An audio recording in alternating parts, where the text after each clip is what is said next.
Hello everybody and welcome back to another video. Today we are going to be discussing some things you should not do in Honkai Star Rail. Now we've gone over in the past characters that are worth building, some things that I do recommend you do, and how to get more Stellar Jade. If you want to check out videos like those, they will be in the link in the description below. But today I want to go over with you guys some things I think you should not do in Honkai Star Rail, because some of these mistakes could be dire and could affect your account in the future. Without further ado, let's get into the video. Also, I just want to show you guys that only a small percentage of you are actually subscribed, so if you could just take a minute to go down and click that subscribe button, it really doesn't take that much time and it really helps me out a lot. Anyways, let's get into the video. First up, let's talk about character building. Now, I want to exaggerate the very first point of this video very strongly because I feel like it's very important to not spread your resources too thin.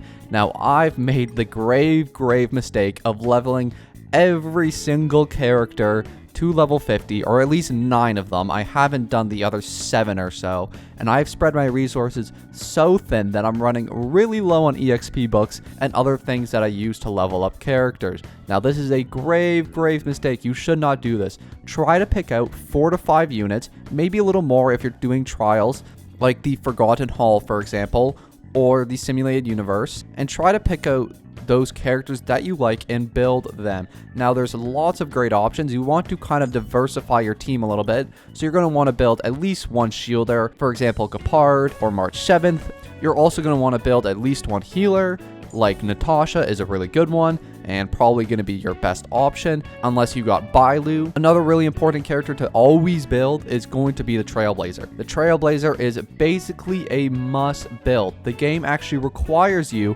in the early story quest to use Trailblazer to complete its content. If you do not have him at level 40, you will not be able to finish the very first chapter of the game. So make sure you level up your Trailblazer, get him to level 40. Once you get his preservation path, he becomes a lot more powerful and you definitely will not regret building him. And also the game makes you build him, so you might as well. As for spending currency on things like light cones, again, it's going to be similar to what I was just talking about. Try not to spread your resources too thin. Try to level up only a couple, the ones that you like. Also, I'd like to touch that it may be a little different for whales because you do get a lot more benefits from stuff like the battle pass, and obviously if you spend money you can buy stuff from the Star Glitter shop. But for free play players and low spenders, I would definitely try to pin down the 4 stars or 3 stars that you like and try to level up those instead. There is also going to be the 5-star light cone that you can get from Herta Store. You can actually probably get 2 of these by now if you've been playing since the beginning of the game.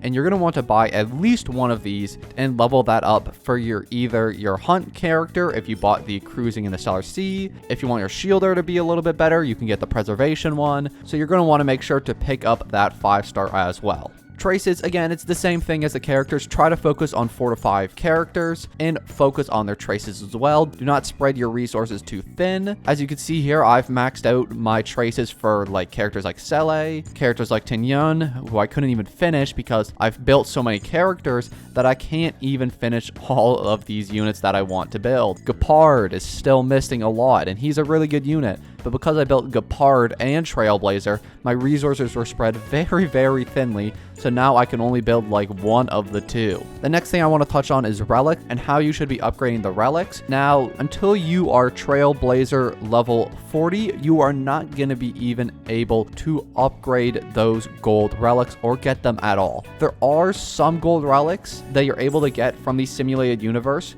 but I do not recommend grinding these out until late game. Now, I can't say this with confidence, but I'm pretty sure when we get to later stages like 3 and 4, you're going to get 2 to 3 relics per trip to these worlds. So I'd recommend waiting and holding out on grinding these, because later in the game, you're just going to be able to grind them more efficiently, and there's definitely other things you should be spending your resources on. So those are the only gold relics that you are able to get. I do have a couple of these on my own account. I haven't been grinding them too much, as I've been saying. They're not really worth grinding, but I do suggest that you upgrade your 4-star relics. 4-star relics are going to be very helpful early game, and they're going to make actually drastic changes to your account because you're not going to be able to get those 5-star relics till really late in the game. So upgrading these 4-star relics now, and then you can transfer them over to those 5-star relics in the future, is going to be very important. So do not hesitate to upgrade these. You can do these very comfortably and keep the EXP for later. And especially when you have such great sets like the Thief of Shooting Meteor or the Musketeer of Wild Wheat, these sets are very, very strong, and just getting the 4-piece effect is going to change the amount of damage you're able to output drastically, especially in challenges like the Simulated Universe. We're going to be fighting characters with really high break totals. The Thief of Shooting Meteor is going to be a really nice 4-piece effect. Go through your pieces, because you get a lot of these from chests. You can get them all throughout the game. You're going to get a lot of chests by playing. If you've grinded out the chests, you should have at least like 20 to 30 of these Thief of Shooting Meteor and Wild Wheat pieces. Just try to go through them, find ones that match the characters that you like, try to get some attack percent, try to get some speed on your boots maybe. If you're using someone like a Sele or a Shu Sheng, for example, find some good substats that you like. It's going to be similar to Genshin Impact, where you're going to want to prioritize stats like crit rate, crit damage, speed, and break effect is another really good one for those DPS characters. Obviously though, it's going to differentiate per character, so don't go for the same stat effects for everybody is what I'm trying to say there. But to summarize the relic section, feel free to upgrade any relic that you want. You're going to be using these for a long time. I honestly don't see gold relics becoming farmable for quite a while, so I would say level these up, take these to plus 12, which is their max level. Then once we unlock gold artifacts at Trailblaze or level 40, then you can start really grinding. Now, jumping off that point, there is something I wanted to touch on briefly too, and that is the soft lock that they put on the Trailblaze level. So I've been grinding this game out for the past couple days, and I've done about everything there is to do. My quest list is pretty much done. I have a couple here, but these ones are a daily mission and a mission that doesn't even give any more Trailblaze level EXP anyways. If we go through my zones, you'll see that I will have got every single chest in the Jian Lafu and Jarlio as well. I've got every single chest, completed every single quest, and as far as I could tell, the max that you can get through that is Trailblaze level 37. Now, obviously, as we progress, we're going to get more daily missions and also more Trailblaze Power so that we could progress further, but you're going to get to this point in the game, we're going to get a soft cap of like level 37 or level 38, and the only way you're going to be able to progress is through daily training and spending your Trailblaze Power, and that is going to be it. So do not be worried, you're not behind anybody. That is as much as you can do. There isn't much more that you're capable of doing unless you start spending your fuel, which can be used to replenish your Trailblaze Power, and then maybe you can get a tiny bit farther, but I do not strongly recommend using this fuel, because later in the game, it's going to be way more efficient to use if you save it up, because the longer that you hold on to that fuel, the better the rewards are going to be. If we go to one of these calxes,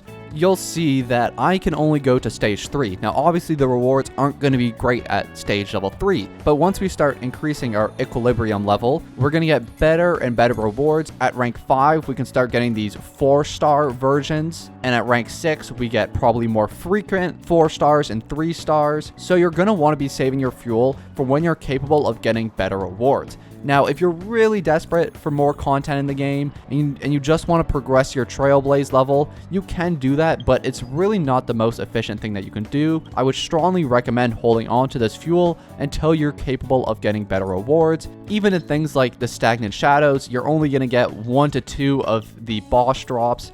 Cavern of Corrosion, you can't even get 5 stars yet. I would not recommend using fuel to try to grind this out. There is really no point to grinding this at all. I would actually strongly recommend against using any Trailblaze Power on these until you're able to comfortably get 5-star artifacts, because you're not going to use the 4 stars in the long game. Yes, they're going to be good early on, but there's a lot of 4-star relics that you can just get from chests and other things, so you really don't need to grind these out.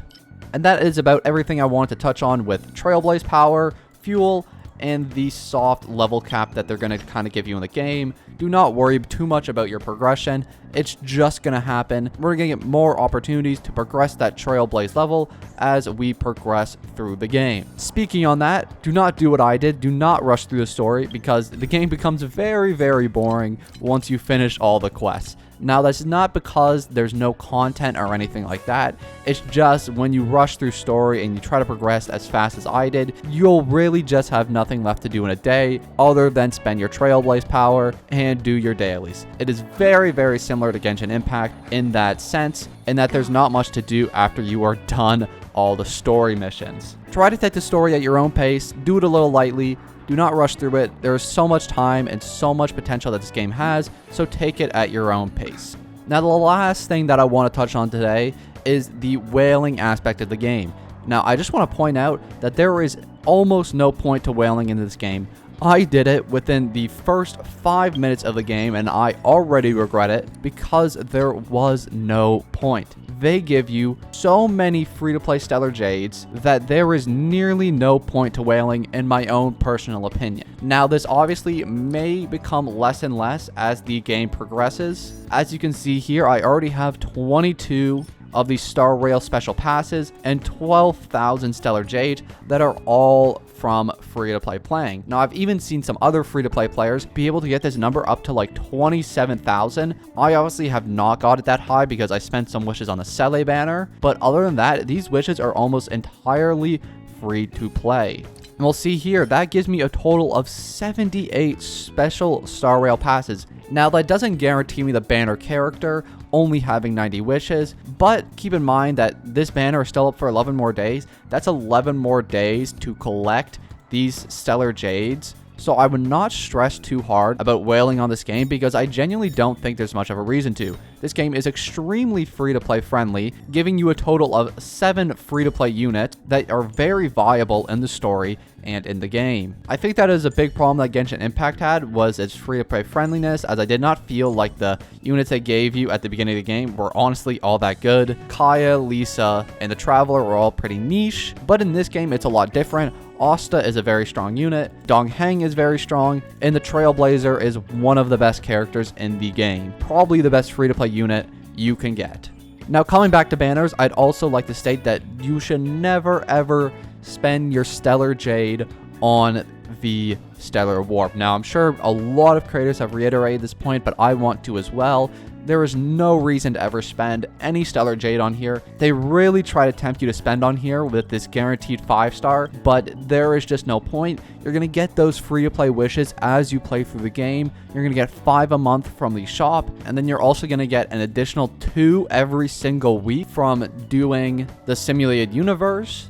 So that comes out to about 10 to 11 maybe wishes a month that you can spend on this banner. So maybe in like a year or so, you will get that guaranteed 5-star.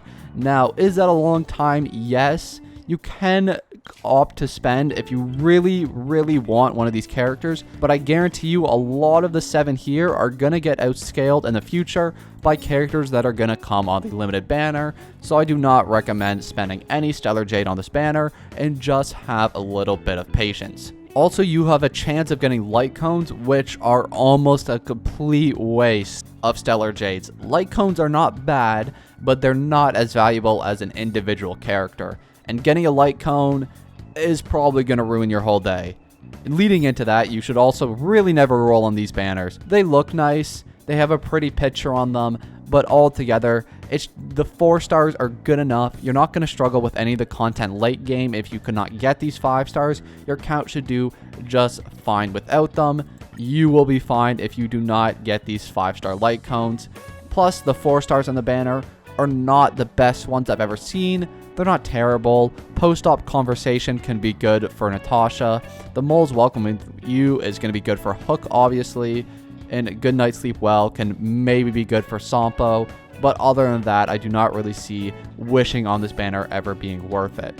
Try to save all your Stellar Jades that you can for the limited time characters that you really want. And with all that being said, that is going to be the end of our video for today. If you guys enjoyed this video and you want to see more Honkai Star Rail content in the future, please consider leaving a like down below or subscribing.